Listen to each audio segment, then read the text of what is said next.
Oh, qu'est-ce qu'il va nous dire ce bon vieux Olivier Faure? Maintenant, ce mec-là, l'éditorialiste de BFM, il est passé à présentateur. Bien. Il a upgrade. Bien. Olivier Faure. Bonjour Olivier Faure. Bonjour. Premier secrétaire du Parti Socialiste. Est-ce que je me trompe en disant ce matin que Boris Vallaud, qui est le chef des députés socialistes, hier a lancé un véritable ultimatum au gouvernement sur la discussion budgétaire qui commence cet après-midi à 15 h dans l'hémicycle? Il y a eu un avertissement, y compris en commission des finances, qui a, depuis le début de la semaine, cherché à examiner le texte qui était proposé par le gouvernement. Et comme vous l'aurez noté, ce texte n'a pas trouvé de majorité. Et donc, il y a aujourd'hui, effectivement, une réalité, c'est que si dans les toutes prochaines heures, en gros jusqu'à lundi prochain, il n'y avait pas d'évolution sensible sur le texte, il n'y aurait aucune marge de manœuvre accordée donc, sur le PLF et sur le PLFSS, sur le budget de l'État et sur celui de la Sécurité sociale. Et donc, en réalité, ce serait terminé. Alors, attendez, pour que celles et ceux qui nous regardent comprennent bien, ce que vous dites ce matin, et ce qu'a dit Boris Vallaud hier, c'est en clair, s'il n'y a pas de taxe Zuckman, s'il n'y a pas de retour de l'impôt de solidarité sur la fortune, s'il n'y a pas de mesures majeures avec des milliards à la clé sur la fiscalité des plus riches, il n'y aura pas de budget, vous ne voterez pas, et en plus, vous ferez tomber le gouvernement. C'est bien ça? Vous avez bien compris. Vous avez bien compris, tout simplement parce que... Alors, je veux quand même préciser les choses. Il ne s'agit pas de dire que nous serions des taxophiles. Le but n'est pas là. Mais simplement, il faut comprendre que nous examinons dans un premier temps la partie recette du budget. Si nous n'avons pas de recettes supplémentaires, nous ne pourrons pas corriger le reste de la copie qui viendra après. Et par exemple, moi, je ne voterai jamais, et je me battrai même contre un budget qui ferait les poches des retraités, des malades, des jeunes, des familles. Tout ça n'est pas supportable. On ne peut pas demander... Attendez les gars, président du PS à l'Assemblée, Boris Vallaud, tout est possible sur une censure du gouvernement. Nous nous sommes réservés la possibilité de sanctionner à tout moment. À toutes ces catégories de la population, aux classes populaires, aux classes moyennes, de continuer à faire des efforts quand les plus riches n'en font pas. Et ce que tout le monde doit comprendre, c'est que tout ce que les plus riches ne paieront pas, tous les autres auront à le payer. Et donc c'est la raison pour laquelle il y a effectivement de gros efforts à faire, et de l'ordre de 15-16 milliards aujourd'hui, et donc nous avons besoin d'avancer. Si ça n'était pas le cas... Je vous laisse entre les mains de mes camarades. Est-ce que ça veut dire que c'est la taxe Zuckman, rien que la taxe Zuckman? Ça veut dire que la taxe Zuckman est une solution, et au gouvernement de faire la démonstration qu'il y a une autre solution. Moi, ce que je veux, c'est un rendement. Ce que je veux, c'est qu'on ait assez d'argent dans nos poches pour éviter de prendre dans les poches des Français moyens, ordinaires, qui, eux, n'en peuvent déjà plus, et donc il y a nécessité... Alors attendez, soyons concrets ce matin. N'empêche, Anas Kazib, donc vous connaissez un révolutionnaire, enfin, marxiste chez Révolution Permanente, il avait posé une analyse sur ce qui s'est passé ce matin, là, sur cette interview. Il explique, intéressant de voir comment l'étau se resserre autour du PS. Il espérait endormir tout le monde avec le décalage de la réforme des retraites. Au final, il découvre que ce pseudo-accord ne pèse rien face à la saignée des classes populaires dans le budget. Ils viennent de comprendre, en tout cas le Parti Socialiste, que l'une des spécialités du macronisme depuis 7 ans, c'est qu'il ne connaît que le rapport de force. Et ça, je l'ai tout le temps expliqué en stream. J'avais des viewers, j'avais littéralement des viewers, pas tout le monde, mais certains. Merci Negrio pour le sub, 22 mois de sub, 22 mois, merci, merci. J'expliquais à mon chat, à certains d'entre vous, que Macron ne comprend que le rapport de force. Que ça, les mecs, ça fait 7 ans. Ça fait 7 ans que Macron ne comprend que le rapport de force. Et t'as des viewers qui nous expliquent que ouais, mais Dofla, faut avancer. Ouais, mais Dofla, faut faire des concessions. Ouais, mais Dofla, faut que la France, elle avance. On peut pas rester comme ça, dans un immobilisme qui va jamais s'arrêter jusqu'en 2027. Les gars, moi, je comprends pas comment certains fonctionnent. Mais pas que vous. C'est pas un reproche sur tout le chat. Certains d'entre vous.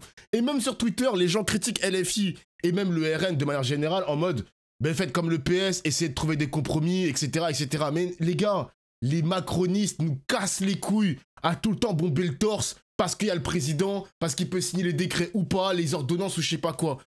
Il faut maintenir ce rapport de force, c'est important. Et surtout un menteur hypocrite, les gens sont amnésiques Dofla. Non mais Anas, il a raison de dire que les taux se resserrent autour du PS. Finalement, ils vont peut-être se ranger du côté de la censure. Et j'avais expliqué aussi il y a 2 semaines qu'après être venu à la télévision pour expliquer pourquoi c'est important d'essayer d'arracher des victoires, même des petites victoires, si on n'a pas ces petites victoires, c'est la censure. Les médias, enfin là on parle de respectabilité parce que là Olivier Faure il montre quand même que il peut essayer de battre Macron à son propre jeu en bombant le torse, parce que t'as LFI qui veut systématiquement censurer et RN LFI, il a un coup à jouer. Il est en train de le jouer ce coup. Mais comme il voit que ça va pas fonctionner, il y a la censure, mais personne ne pourra le critiquer derrière. Bon, on aura quand même perdu du temps, peut-être que les gens vont quand même le critiquer, mais au moins, les médias ont donné du temps de jeu à Olivier Faure par rapport à d'autres. Il y a compromis et compromission. Non, les gars, il faut maintenir ce rapport de force. Vous êtes fous, quoi. Pourquoi nous, on devrait faire des concessions, mais jamais les macronistes? C'est toujours pareil, les mecs. C'est toujours pareil. Moi, je me rappelle à l'ancienne, regardez les coups de pression qu'on a mangés, les mecs. Rappelez-vous le chat, j'avais streamé ça l'année dernière. Elisabeth Borne, qui nous expliquait que s'il y a censure, les cartes vitales ne fonctionneraient plus. Vous vous rendez compte, les gars, que les macronistes nous en fument à chaque fois? Comment ça? Les cartes vitales ne fonctionneraient plus. Rappelez-vous le chat. Rappelez-vous. Vous étiez là, à cette même place. Putain. Il faut pas craquer. C'est pas maintenant qu'il faut craquer, les gars. Compromis de quoi, frère? Vous avez employé le mot de rendement. Vous avez dit rendement. La taxe Zuckman, vous espériez en recueillir 15 milliards d'euros au bas mot. Peut-être 20 même, disaient certains. Vous voulez combien pour considérer que l'effort demandé aux plus riches est suffisant? Moi, je pense que si on arrive à trouver de l'ordre de entre 15 et 20 milliards effectivement d'euros de recettes supplémentaires, eh bien effectivement, nous avons là les moyens de corriger la copie. Personne n'a craqué. De corriger une copie qui est... Donc à moins de 15 milliards, c'est censure du gouvernement. La copie initiale du gouvernement ne sera pas la copie de sortie.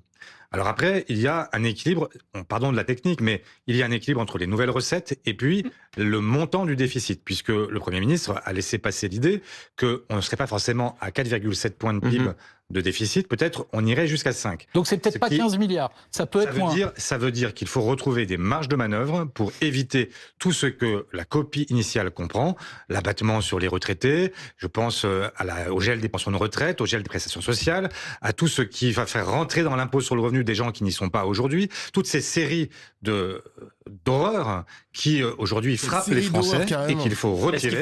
Et pour les retirer, il faut des moyens pour cela. Est-ce qu'il faut obligatoirement taper sur les riches? Jean-René Cazeneuve, qui est du socle commun de Renaissance, a fait une proposition peut-être, c'est de taxer davantage les GAFAM. Est-ce que ça, c'est quelque chose qui vous conviendrait avec un rendement là aussi autour de 15 milliards visiblement? Non, c'est pas 15 milliards. Enfin, la réalité, d'abord, nous avons nous-mêmes proposé d'augmenter la taxe sur les GAFAM, nous l'avons proposé dès le mois d'août. Donc, ça n'est pas pour nous, évidemment, un problème. Simplement, il faut faire attention là aussi. Les GAFAM, il faut effectivement augmenter leur contribution. Dans quelle proportion? Les GAFAM, pour que ceux qui nous regardent, c'est Google, Apple, numérique, les géants de la tech. On n'est pas débiles, on sait. Il ne propose pas 15 milliards. Mais il faut faire attention là aussi, est-ce qu'il n'y a pas une mesure de rétorsion côté américain qui coûterait plus cher en réalité aux entreprises françaises que l'inverse? Donc il faut taper sur les gros patrimoines. Il faut taper sur les GAFAM, il faut taper sur les ultra-riches, bien sûr. Il faut taper... Le problème, c'est l'Europe surtout. Mais vous voyez, par exemple, taxer les GAFAM, on a le droit de faire ça, les mecs? Parce que moi, je me dis, à chaque fois qu'on veut imposer une taxe, il faut que ça rentre dans le droit européen. Genre, je sais que le cornu, il aimerait taxer les petits colis. Mais il faut savoir que taxer les petits colis, ça entre pas du tout dans les accords avec l'Union européenne, la Commission, etc. Vous voyez ce que je veux dire? Ça a déjà été, ça peut être débouté par le droit européen. Donc, moi, je me dis, à chaque fois qu'on veut essayer de taxer les multinationales, peut-être que l'Union européenne va dire... Non, stop. On n'a plus de souveraineté, les mecs. Ils vont se barrer alors. Non, mais arrêtez de dire qu'ils vont se barrer. Il faut savoir que le marché européen est un marché extrêmement important. En France, c'est pareil aussi. De dire à chaque fois que les milliardaires vont partir, ou ceux-ci, ou les multinationales vont partir, je pense, les gars, c'est des conneries un peu. Faut pas croire, c'est des bluffeurs, les milliardaires, les mecs. Hein. C'est des bluffeurs. Mais à un moment donné, quand tu sais que ton marché il est extrêmement important d'un pays à un autre, tu sais qu'en France, le marché il est important, tu vas quitter le pays comme ça parce qu'on a... On taxe plus, genre. Enfin, excusez-moi, hein. Ça reste rentable pour eux, mais bien sûr, ils vont jamais se barrer. Mais exactement, Nash. Exactement. Et sur les héritages, sur les super héritages aussi, il faut faire en sorte qu'on prenne l'argent là où il est disponible. Tout ça en 2 jours. D'ici à lundi, tout ça à lundi, vous pensez que vous pouvez trouver des accords? Oui, faut passer. Rendez-vous compte quand même que la semaine dernière, Bernard Arnault, première fortune de France, qui a une fortune qui est de plus de 150 milliards d'euros, a gagné en une journée 19 milliards de dollars. Est-ce que vous considérez que quelqu'un qui gagne en une journée 19 milliards de dollars ne peut pas contribuer plus largement à la prospérité commune? Est-ce que c'est possible de l'imaginer ou pas? La question est est-ce qu'il est possible? N'empêche, Olivier Faure, on peut beaucoup le critiquer. Attends, je vais parler, j'ai l'impression que je vais reprendre le train Olivier Faure. On peut beaucoup le critiquer, les amis, mais honnêtement, son offensive sur les riches n'a jamais été... ça a toujours été sa ligne droite. Parce qu'à chaque fois qu'on écoute Olivier Faure, Il y a toujours le petit tacle glissé sur Bolloré, le petit tacle glissé sur Bernard Arnault. Au moins, c'est son seul vrai avantage, c'est qu'il va jamais lâcher le steak sur les même pas milliardaires, les multimilliardaires. Donc oui, on peut le critiquer sur beaucoup de choses.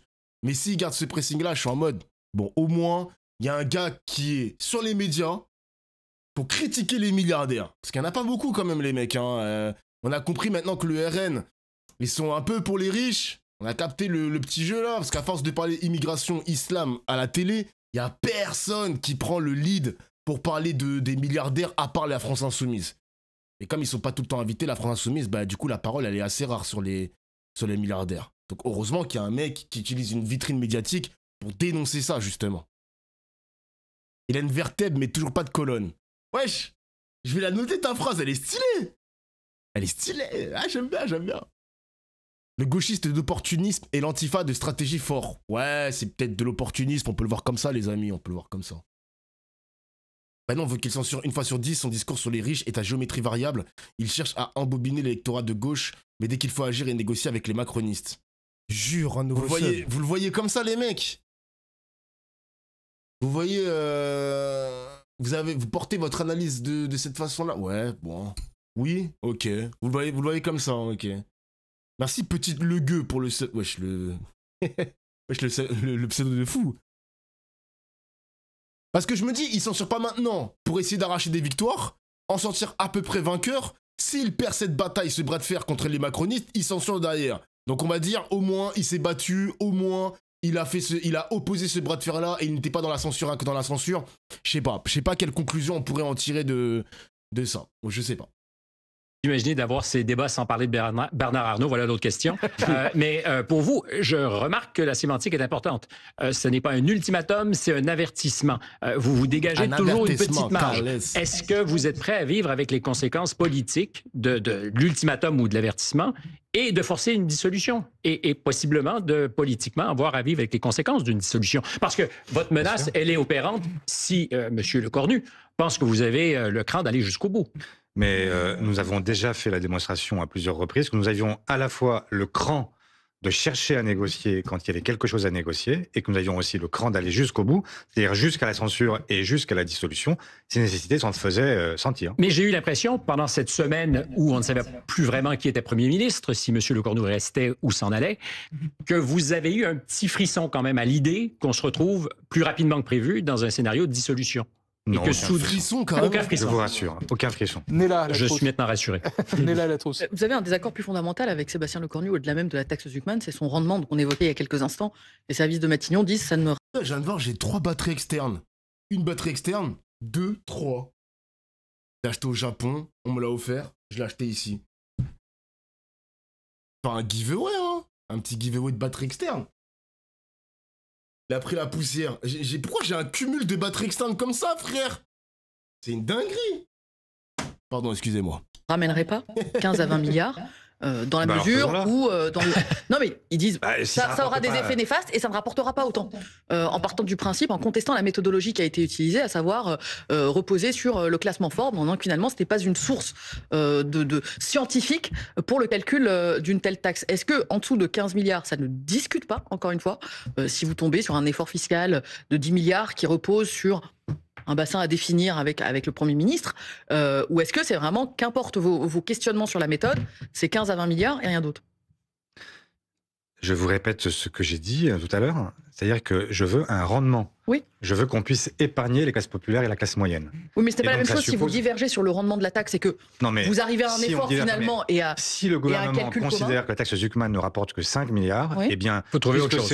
Non, bien sûr qu'il faudra trouver autre chose, mais jusqu'ici, ce qu'on nous expliquait, c'est que c'était trop. Il ne fallait pas spolier les grandes fortunes. Oui. Bon, bah si ça ne prélève que 5 milliards sur les grandes fortunes, alors allons-y. Quel est le problème? En fait, vous pensez vraiment que des gens qui ont accumulé, enfin qui sont passés d'un patrimoine de 600 milliards à 1200 milliards en 8 ans, est-ce que vous pensez qu'on ne peut pas leur prélever 5 milliards? Si on ne peut pas leur prélever 5 milliards, alors comment voulez-vous, dans le même temps, prélever en fait près de 4 milliards sur les prestations sociales, sur les pensions de retraite, etc. Olivier Faure, moi j'aime bien qu'on raconte les coulisses de ce qui se passe, pour que les gens comprennent. Il y a ce qui va se discuter dans l'hémicycle. Les députés vont commencer à plancher cet après-midi à 15h, ils vont travailler samedi, ils vont travailler toute la semaine prochaine. Le vote solennel, c'est le 4 novembre. Pendant qu'il y a ce travail-là dans l'hémicycle, est-ce que vous pouvez nous confirmer ce matin 4 novembre, les mecs, date à retenir, hein. Date à retenir, attention. Que vous discutez avec le Premier ministre parallèlement à ce qui se passe dans l'hémicycle pour discuter du meilleur périmètre possible pour qu'il n'y ait pas cette censure et qu'on puisse voter, que vous puissiez voter ce budget. Mais évidemment que des contacts existent, mais le débat, il aura lieu à ciel ouvert. D'accord, mais c'est important. Lors de ces contacts, vous discutez de quoi concrètement ? Mais de ce que je vous dis là, et il n'y a pas de on et de off, il y a en réalité un débat qui est un débat que nous devons avoir devant les Français, dans l'hémicycle, et il y aura à ce moment-là la vérité des prix, qui a commencé d'ailleurs en commission. C'est qu'un élément parallèle à ce qu'on vient de se dire. Mais vous aviez jusqu'ici un Rassemblement national qui s'est... Il y a un mec, il est tendu là. Socialistes plus à droite que les Républicains, ils passent leur vie à trahir la gauche pour garder leurs mains sur le gigot, au lieu de soutenir la vraie gauche. François Hollande, socialiste, a aidé Macron et lui a mis le pied à l'étrier pour qu'il arrive au pouvoir. Les mecs, je vais vous retrouver un tweet, je vais laisser dérouler la vidéo. Je vais vous montrer quelque chose, les mecs, et j'espère, la vie de ma mère, j'espère que ça va vous ouvrir les yeux, le chat. Attendez. Parce que je crois que le tweet, je peux le retrouver rapidement là. Toujours tiré de toutes les discussions en appelant à la dissolution, à la démission, tout ce que vous voulez, mais qui ne disait jamais ce qu'il était. Aujourd'hui, chacun peut se rendre compte que les masques tombaient. Le RN n'est pas un parti qui protège les classes populaires et la classe moyenne. C'est un parti qui est du côté du grand capital. C'est un parti Qu'est-ce qui vous permet de dire ça ? Mais ils sont absolument contre toute forme de taxation des plus riches. Ils ont défendu les plus riches tout au long de la commission des finances. Et nous allons maintenant voir en séance publique qu'ils vont à nouveau, j'imagine, prolonger ce qu'ils ont fait en commission, et nous verrons bien que c'était une imposture, et qu'en réalité, ces gens qui se sont fait passer pour les défenseurs de la veuve et de l'orphelin, en réalité, n'ont Dieu que pour, en fait, Vincent Bolloré. Bon, en tout cas, une information, hein, le Parti Socialiste, les députés discutent bien avec Matignon pour trouver une porte de sortie, sans savoir d'ailleurs si cette porte de sortie sera ouverte ou fermée. Aurore Malval. Par rapport à ça, je reviens sur la question de la suspension de la réforme des retraites. Donc cette lettre rectificative qui en a précisé les modalités de financement. Est-ce que vous avez une impression d'une entourloupe là, parce que vous n'êtes pas du tout d'accord sur les pistes qui sont proposées, donc notamment de faire payer aux retraités la suspension de cette réforme? Non, comment ça s'est décidé finalement? C'est le gouvernement qui a accédé à notre demande d'avoir une lettre rectificative qui permet de sécuriser le processus. Fallait rentrer dans la technique, mais en gros, maintenant on est sûr que la suspension aura lieu. Maintenant, mais à quel prix? Le problème, c'est à quel prix et qui paye. Et là, nous ne sommes pas d'accord. Mais même vous pouvez regarder sur le site de l'Assemblée, il y a la lettre rectificative avec une annotation manuscrite du Premier ministre qui dit à débattre sur la façon dont on va financer. Pour revenir sur Glucksmann, vite fait les mecs, parce que bon, je vous rappelle qu'il y a pas mal de candidats à l'élection présidentielle. D'ailleurs, Olivier Faure, on lui met pas encore le pressing de s'il y a une primaire, qu'est-ce qu'il fait pour 2027. J'ai vu Raphaël Glucksmann poursuit sa pêche miraculeuse dans les eaux de la Macronie. Il a réussi, c'est pour ça que les gars, c'est un Macron bis, hein. Il a réussi à s'entourer de pas mal de personnalités qui ont travaillé avec Macron. Donc Sacha Houlier, ex-cofondateur des Jeunes avec Macron. Marguerite Cazeneuve, ex-stratège des campagnes d'Emmanuel Macron durant la présidentielle, qui rejoint donc le parti Place Publique. Et quand j'ai vu les commentaires, il y a plein de personnes qui ont dit « Putain, Glucksmann, j'espère qu'il fera mieux que Macron. Enfin une vraie gauche. Enfin la vraie social-démocratie. Pro-européen. J'ai hâte qu'on soit en 2027. » Les mecs, j'ai tellement peur. J'ai tellement peur. J'ai peur que Glucksmann, il ait un boost d'enculé. Mais pas un boost en mode les Français lui font vraiment confiance. Mais ça passe d'abord par un gaslight médiatique. Donc vas-y, France Inter, France Télévisions, Glucksmann, c'est le boss, etc., etc. Into, les Français commencent à dire « Putain, mais il est respectable ce monsieur. J'irais peut-être voter pour lui finalement. » J'ai peur les mecs. Franchement, ça me fait peur. Déjà, imaginez un Glucksmann. Déjà, je pense qu'on va avoir pour la première fois en plus un Glucksmann dans un... Comment on appelle ça déjà? Pas l'entre-deux tours, mais tu sais, le débat où il y a tous les candidats sur TF1, France 2, etc. Quand on va l'entendre parler, les mecs, ça va être une catastrophe. Oh là là, ça va être une catastrophe d'entendre Glucksmann. Alors imaginez, là on est dans une fiction les mecs, hein. Imaginez, il est dans l'entre-deux tours. Genre un Bardella contre Bardella Glucksmann ou Glucksmann Marine Le Pen. Oh là là là là. Franchement les gars, allez voter, hein. Impossible. Bah j'espère que c'est impossible les mecs. Parce que si ils font tout ça pour ne même pas récolter 10%, je vais tellement rire. Cette suspension. Et donc nous débattrons et nous nous opposerons au financement tel qu'il est prévu aujourd'hui. On ne peut pas dire que parce qu'on va permettre à des gens de partir plus tôt, ce sont les autres retraités qui doivent le payer. Mais ça n'est pas possible. Sur le budget, Sébastien Lecornu a dit que ce ne serait pas le budget Sébastien Lecornu. Mais on a l'impression que vous voulez que ce soit le budget Olivier Faure. Mais le budget Olivier Faure ne trouvera pas non plus de majorité. Bien sûr. Le budget Olivier Faure tombera parce que les LR ou Horizon voteront contre. Donc en réalité, il n'y aura pas du tout de budget. Est-ce que vous n'êtes pas en train de faire monter trop les enchères actuellement avec un risque au final politique que tout ça se réduit à l'état de poussière en réalité? Attendez, on parle de quelle copie? Non mais on parle d'une copie qui est une copie partagée entre, en réalité, à la fois les LR et ce qu'on a appelé je sais plus comment on les appelle. Le bloc central. Le bloc central.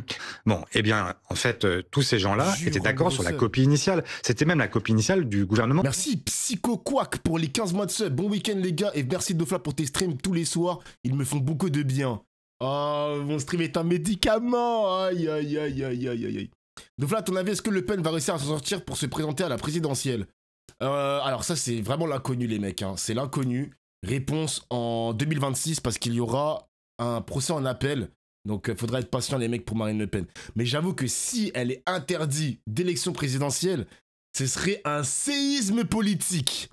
Un séisme politique, mesdames et messieurs. Le Cornu 1, dans lequel ils étaient tous présents. Donc cette copie-là, c'est la leur. On part de leur copie. Et donc nous amendons leur copie. Et il n'est pas illogique, majorité, il n'est pas illogique que nous ayons des exigences, parce que c'est quand même un peu fort de café. Nous avons l'an passé été placés en tête par les Français dans le scrutin. Ils sont, eux, au gouvernement. Les LR sont encore au gouvernement, puisqu'ils sont simplement suspendus, pour ceux qui y sont. Et je rappelle que ces gens-là ont fait 5%. Donc, comment est-il possible qu'on nous demande à nous de vouloir approuver un Premier ministre, un gouvernement et une politique qui ont été défiées par les Français, et maintenant il faudrait en plus qu'on baisse pavillon. Non, nous ne baisserons pas pavillon. Et donc nous exigeons effectivement de vrais correctifs. Si ces correctifs n'existent pas, alors nous partirons aux urnes. Et ça n'est pas si grave. Est-ce que vous êtes en train de dire on va censurer tout Premier ministre, en fait? Il faut que nous ayons un budget avant la fin de l'année, mais si à un moment il n'est pas possible d'en trouver les conditions, alors nous irons aux urnes. Donc ça revient à dire nous censurons tout Premier ministre. Parce que si je fais de la politique fiction pour vous suivre, Sébastien Lecornu, qui a une autorité toute relative sur ce bloc central, c'est-à-dire que ce coup de pression fonctionne s'il avait la main sur la majorité, que l'ensemble des députés l'écoutaient, de LR jusqu'à EPR, c'est-à-dire Renaissance, le groupe de Gabriel Attal. C'est pas franchement le cas. Vous censurez Sébastien Lecornu. Derrière, pas de budget, ou en tout cas difficilement des débats budgétaires dans les temps contraints par la Constitution. Ça veut dire très probablement, si un nouveau Premier ministre est nommé, ordonnance. Aucune raison par ordonnance de vous accorder la même chose que Sébastien Lecornu a refusé sur la taxation des plus riches, etc. Donc, non, mais je continue le scénario. On recensure. Et donc, c'est ce que vous êtes en train de dire. Nous censurons. Mais vous êtes en train d'expliquer très exactement les raisons pour lesquelles nous n'avons pas censuré a priori. Et donc, je partage complètement ce point de vue. Mais donc, ça veut dire censure de tout Premier ministre renommé par Emmanuel Macron qui ne céderait pas à vos demandes. Mais il y aura une discussion. Et la réalité, c'est que nous avons quand même, c'est là où je trouve ça, il faut pas inverser la charge de la preuve. La réalité, c'est que nous avons fait l'effort de ne pas censurer un Premier ministre a priori pour toutes les raisons que vous venez d'évoquer, parce que c'était en réalité très contre-productif, puisqu'en réalité, nous nous serions fait imposer tout ce que nous ne voulons pas. Donc nous avons accepté d'entrer dans la discussion. Maintenant, il faut qu'il y ait une discussion. Pour l'instant, nous n'avons... Mais là, t'es parti pour perdre, mon gars. Donc dans tous les cas, il y aura peut-être les ordonnances qui vont finir par tomber. Donc... Quand Anna s'expliquait que les taux se resserrent autour d'Olivier Faure, bah mon gars, on est parti pour les ordonnances, hein. Ça c'est sûr. On n'a pas vu trace de la volonté de compromis de la part de du bloc central. Et l'avertissement, il n'est pas simplement pour le Premier ministre, il est aussi pour les groupes parlementaires qui constituent ce bloc central et qui ont eux aussi une part de la réponse. Et donc c'est à eux aussi de faire l'effort. Stéphane Bureau. Vous parlez de ce que sur la question des dépenses, des revenus, il faut faire des gains. Vous voulez absolument faire des gains, soit. Mais sur la question des dépenses, Ou êtes-vous prêt à retrouver, peut-être à mi-chemin, M. Lecornu et le fameux bloc central? Parce que nécessairement, il doit y avoir un point d'équilibre. Sinon, on se retrouve dans l'impasse, comme le dit Néla. Et êtes-vous prêt à mettre sur la table déjà d'annoncer des choix que vous seriez prêt à concéder au gouvernement? Mais vous aurez noté que j'ai parlé tout à l'heure d'entre 16 et 20 milliards. Je n'ai pas dit que c'était l'intégralité de ce qui était proposé qu'il fallait rejeter. Donc j'ai bien conscience du fait qu'il faut arriver à trouver une trajectoire de désendettement du pays. Et quand nous avons proposé notre propre contre-budget au mois d'août, nous avons fixé une trajectoire à 5%, ce qui n'est pas en fait... ce qui est très éloigné de ce que propose Sébastien Lecornu. Il propose 4,7, on propose 5, on est à 5,4 aujourd'hui, donc on est à mi-chemin. Et cette trajectoire, nous ne l'avons pas fixée seule, c'est la trajectoire fixée par l'OFCE, et donc nous sommes dans une situation où nous cherchons à faire à la fois du désendettement, mais ne pas étouffer l'économie. Si vous tuez la consommation populaire, vous tuez l'économie tout court, et vous n'aurez pas de croissance. Donc nous avons besoin là de maintenir un effort qui soit un effort soutenu, mais un effort qui soit acceptable, un effort qui ne porte pas principalement sur les classes populaires et la classe moyenne, parce que si c'est eux qui payent, vous savez que vous allez effondrer l'économie française. Je reviens sur ce que Boris Vallaud, le chef des députés socialistes, a dit hier. Il a dit, moi ça m'a frappé cette phrase, il a dit « tout se joue ce week-end ». Parce que je le disais, les députés vont travailler dès cet après-midi, toute la journée de samedi, et puis reprendre la semaine prochaine. Ouais, Olivier Faure, il est en train de se perdre lui-même dans ses explications, là. C'est dur parce que j'ai l'impression qu'il a pas prévu de plan B au cas où les journalistes ils vont essayer de lui tordre le bras. Genre c'est un peu compliqué son explication, les mecs. Hein. Moi c'est ce que j'ai... Voilà, il est perdu. Il est littéralement perdu. C'est le constat que je fais comme vous. Hein. On est parti pour que personne ne soit d'accord avec le budget. Bon, comme l'explique le journaliste, tout le monde va essayer... Enfin, tout va se jouer, pardon, ce week-end. Lundi, mardi et tout. Mais il a perdu, en fait. Je pense qu'il a perdu. Mais je pense il est grillé, exactement, il est grillé, mais il va falloir bien le démasquer sur Twitter et sur les médias, hein, parce que il s'est bien foutu de notre gueule. Il nous a encore fait perdre du temps, Olivier Faure, putain. Pourquoi ce week-end? Ça veut dire que dès ce week-end, vous pourriez dire, ok, le compte n'y est pas, on arrête les frais et mettre le pouce en bas? Parce que dans la discussion des premiers articles, il y a là, en fait, des éléments qui permettent de se dire si nous aurons des marges de manœuvre ou pas pour la suite. Et donc, c'est peut-être pas simplement aujourd'hui. D'ailleurs, ce soir, on va commencer les articles à 21h. Mais ce soir, demain, lundi, il y a l'essentiel de ce que peut être la marge de manœuvre d'un budget qui permettrait ensuite d'enlever tout ce qu'on a appelé nous-mêmes le musée des horreurs. Donc, si nous n'avons pas les moyens de retirer ensuite les horreurs, effectivement, il n'y a plus de débat possible. Quand on vous écoute, on a l'impression vraiment que le pouvoir est vraiment entre Matignon et le Parlement. Est-ce qu'il y a un troisième personnage, le président de la République, qui gêne les discussions que vous pouvez avoir avec le Premier ministre, ou est-ce que vous avez le sentiment que le Premier ministre a carte blanche pour négocier avec vous? Merci à Biochi pour le sub. Je n'en sais rien. Le nom du président de la République n'apparaît jamais dans les discussions. Mais peut-être est-il... Il est perdu, il n'a pas fait ses devoirs. Bah après, surtout, j'ai l'impression que le PS n'a pas travaillé de plan B. En tout cas, ou peut-être qu'ils vont essayer de travailler ce plan B après l'interview avec BFM, parce que là, c'est un peu flou quand même. Hein. C'est un petit peu flou, Olivier Faure, là. Effectivement, un frein, je n'en sais rien. Je n'en ai aucune idée. Mais simplement, ce que je sais, c'est qu'il y a en fait un chemin qui est étroit. Nous avons fait un pari. Le pari, il est un pari conjoint. Se dire que nous pouvons avoir un Parlement qui, en liberté, parvient à trouver un moment, une voie de passage, donc des compromis qui permettent au pays d'avancer. Voilà, c'est simple. Vous parlez avec Gabriel Attal, avec Laurent Wauquiez, avec Marc Fesneau, puisque vraisemblablement, vous dites c'est au Parlement de trouver les voies du compromis. Or, pour l'instant, le message de Boris Vallaud, il est adressé à Sébastien Lecornu et pas aux autres présidents de groupe. Est-ce que vous discutez entre vous? Boris Vallaud s'adresse aux oui, mais vous avez dit, on parle avec Matignon. Il y a des échanges. Maintenant qu'ils ont refusé de censurer, les socialistes vont continuer de refuser de censurer parce que sinon, ils devront reconnaître qu'ils ont été naïfs de croire à Lecornu. Moi, je pense que... Alors, je crois à cette théorie, mais Sophie, je pense qu'on est aussi dans... Tu vois le verre à moitié vide. Parce que moi, comme je l'ai expliqué tout à l'heure, je pense qu'ils peuvent censurer et expliquer qu'on a tenté, on a essayé d'arracher des petites victoires, malheureusement, ce n'est pas possible, etc., etc. Donc maintenant, on censure... Enfin, vous voyez ce que je veux dire? Au moins, il veut montrer qu'il y a eu une petite opposition au macronisme, avec d'autres armes que la censure systématique. Moi, j'analyse ça comme ça, les mecs. J'analyse ça comme ça. On peut déplorer la stratégie, je la déplore en premier, mais c'est leur manière de combattre la politique de Macron, quoi. En espérant avoir un budget fort et non pas un budget Lecornu. Est-ce que vous avez des échanges avec les autres présidents de groupe Il y a des échanges entre les présidents de groupes parlementaires, bien sûr, et il y a évidemment une discussion ininterrompue.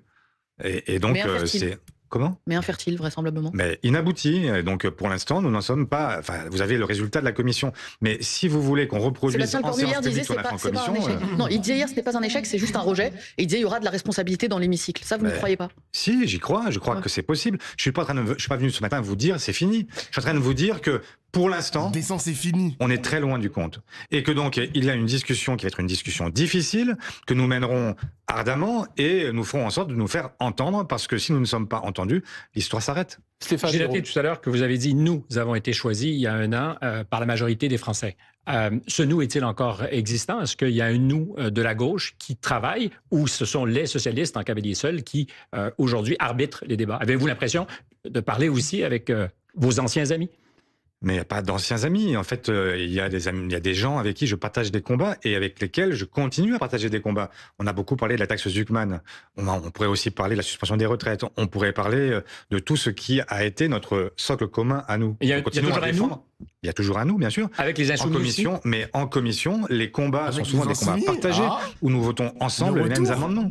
Après, il y a ceux qui sont dans une forme d'intransigeance et qui considèrent que c'est tout ou rien. Tout ça pour rien qu'assurer le spectacle qu'est la politique française. En vrai, je trouve que c'est tellement du cirque. Mais ça les arrange, les gars, en quelque sorte, ce cirque. Ça les arrange parce que il n'y a pas de censure. On est à la fin du mois, on est le 24 octobre, ils vont recevoir leur salaire de député, et puis rebelote au mois de novembre, au mois de décembre. Après, il y aura des échéances, parce qu'on ne peut pas censurer systématiquement. Il y a des échéances dans le calendrier et tout, où à ce moment-là, tu peux censurer ou pas, au moment du vote, au moment du 49.3, etc., etc. Mais c'est du théâtre, les mecs, vous avez raison. Hein. C'est une perte de temps, personne n'est d'accord sur rien. Genre, c'est juste du spectacle, mais bien sûr. Rien. Vous n'êtes donc pas dans les intransigeants, dans le camp des intransigeants. Nous considérons que c'est pas tout ou rien, parce que si c'est tout ou rien, ce sera rien. Donc nous préférons évidemment le fait d'avoir au moins une partie de ce que nous cherchons. Mais sur les objectifs fixés, bien sûr, c'est pas un peu compliqué, dangereux même, de jouer avec le feu, la censure, etc., au moment où une troisième agence de notation s'apprête peut-être à dégrader la note de la France. On imagine les conséquences d'une censure. Vous dites tout se joue ce week-end. Donc ce que j'entends, c'est qu'il pourrait y avoir déjà peut-être une censure qui arriverait dès le début de la semaine prochaine. C'est pas dangereux de jouer avec le feu comme ça, compte tenu de la situation économique de la France? Laurent Neumann, en fait, le gouvernement chiffre à 15 milliards le coût d'une dissolution. Je vous ai dit que moi je cherchais des marges de manœuvre entre 15 et 20 milliards. Et qu'est-ce que préfère le gouvernement? Il préfère chercher une stabilité avec nous et faire en sorte qu'il y ait une vraie évolution pour épargner les Françaises et les Français qui ne peuvent plus payer ce qu'on leur demande? Ou est-ce qu'ils préfèrent une dissolution qui lui coûtera de toute façon 15 milliards? Moi, je pense qu'à un moment, il faut essayer de raisonner à froid et essayer de trouver les bonnes solutions. Merci Olivier Faure, merci d'être venu répondre aux questions là, de tous mes complices. Ils avaient plein de questions à vous poser. Je retiens un chiffre, 15 à 20 milliards. 15 à 20 milliards. Non, parce que dans un instant, on va aller suivre Gérald Darmanin qui arrive. Après, attention les médias, essayez pas de nous endormir, hein, parce que Olivier Faure, il a dit 15 à 20 milliards, mais c'est sur la partie où ça veut taxer les riches. Hein. C'est pas de manière globale. C'est pas 15-20 milliards sur aussi les petites retraites, les retraités, nous, Français, les prolétaires. C'est uniquement sur les riches. Donc essayez pas de nous baiser la gueule. Vous êtes fous, quoi. Attention.